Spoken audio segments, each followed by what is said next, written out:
the Wildlife Center grew through those programs and through the outreach. And today, we're very proud that over the years, our education program has now reached over 1.5 million people.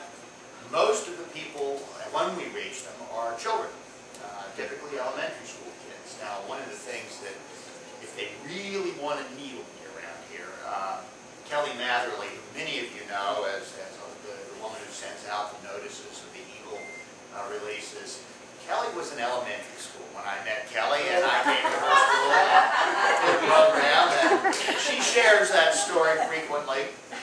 And she went on to Virginia Tech and got a degree in wildlife management.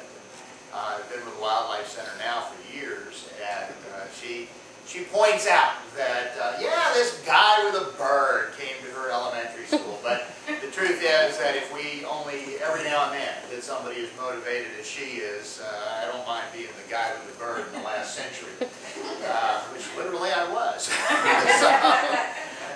The education program, though, has made a big difference, and it's diversified. So we still do a lot of school programs, but with a changing school environment, it's becoming more and more difficult for us to get into the schools. The schools don't have time for enrichment programs, even if they are co-curricular. This No Child Left Behind initiative that's been in the news the last couple of days, that was the big brainchild of the last administration on education. We're going to be sure no child is left behind. They're all going to have basic skills, basic academic skills. They found out, they did a survey in Oklahoma recently, that 1 out of 4 kids can't tell you who the first president of the United States was. Those are high school kids. And, you know, that's pathetic. And the truth is, probably if you ask the teachers, they'd be hard-pressed to tell you. But the bottom line is that we've had, I was a teacher. I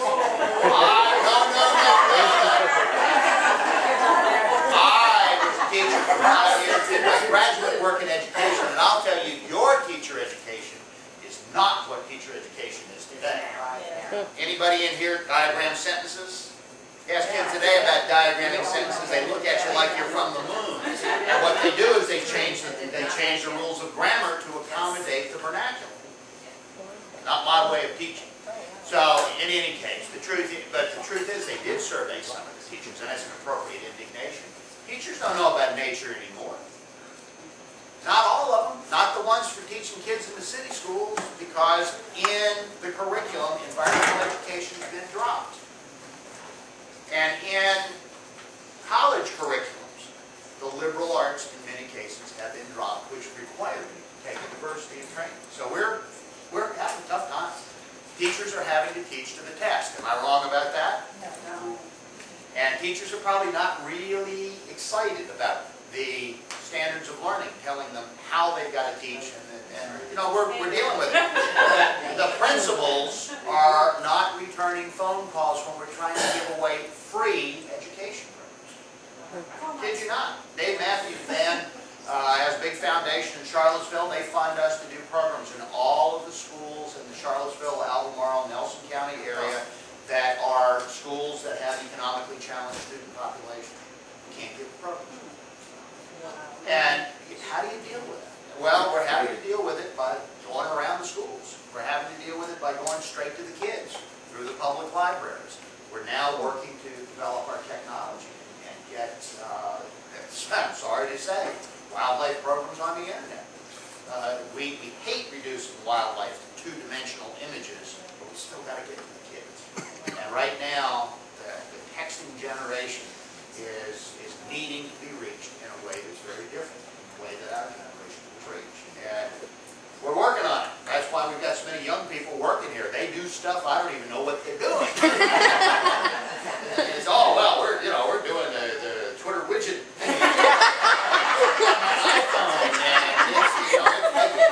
Well, and actually, if Dave's phone rings, you should hear Dave's phone. When it rings, it's a loon call. And you'll meet Dave, and maybe I'll call him while I'm But the truth is, things have changed. 27 years, our world has changed with wildlife, and our way to reach the world has changed. So we've changed right on with it. We can't do it all anymore.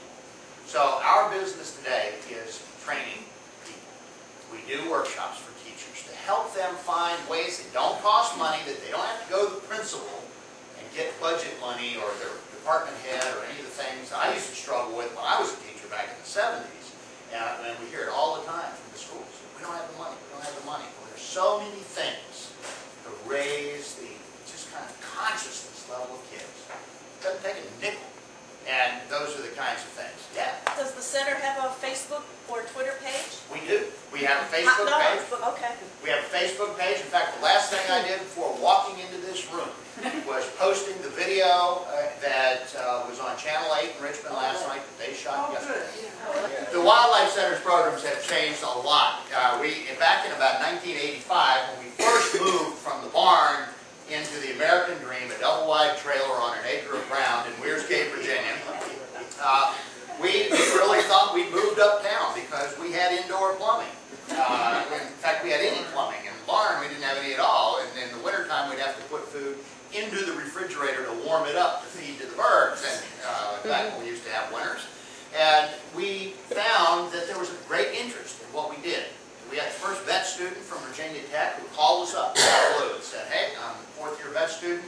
I'm interested in wildlife. Can I come up and spend a 3-week rotation working at your facility?"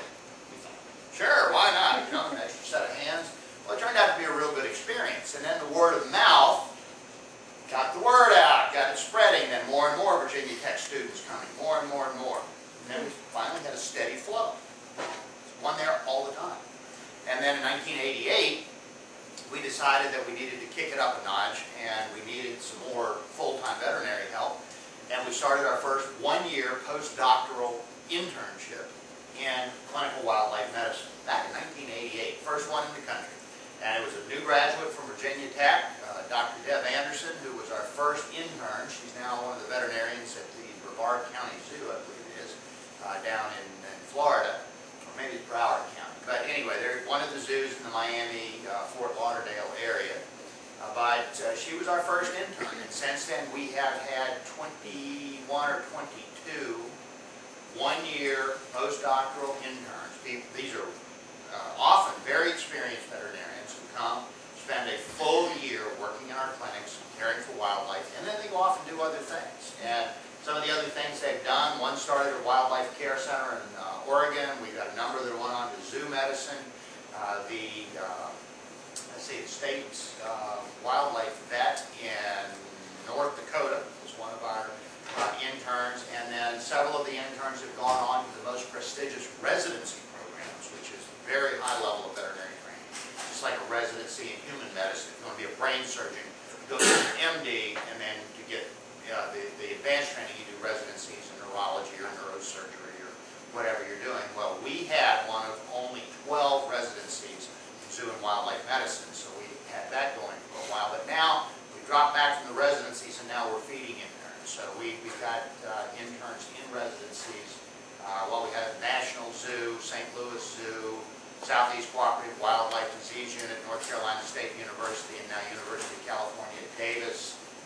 Incredible things. And these people get to pick where they go because they've come through here. And we have that kind of reputation. Right now, we have 4 full-time veterinarians on the staff of this organization.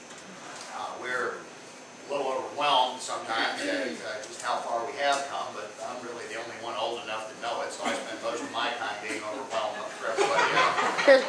But the training has had an impact, and I mean it's had an impact in many, many places. Not only the training that we've formally done, but just the experience and credibility that our former staff members have had. The new director of the National Wildlife Health Center in Madison, Wisconsin, which is the U.S. Geological Survey's scientific agency for studying wildlife health, is Dr. Jonathan Sleeman, who used to be the state wildlife veterinarian, the guy who pulled your bird out of the nest. And prior to going to the state, he was here as the director of wildlife veterinary services for about 3.5 years. The state asked me to help write them a job description for a wildlife veterinarian. It never occurred to me they'd come hire my vet. Partly because I had him under contract, but no good deed goes unpunished, and so they came and hired my colleague, and away he went, and that's fine. And now he's gone on to be head of the National Wildlife Health Center. His successor, Dr. Patty Bright, we were working on wildlife disease surveillance work, and I think Dave will tell you more about that.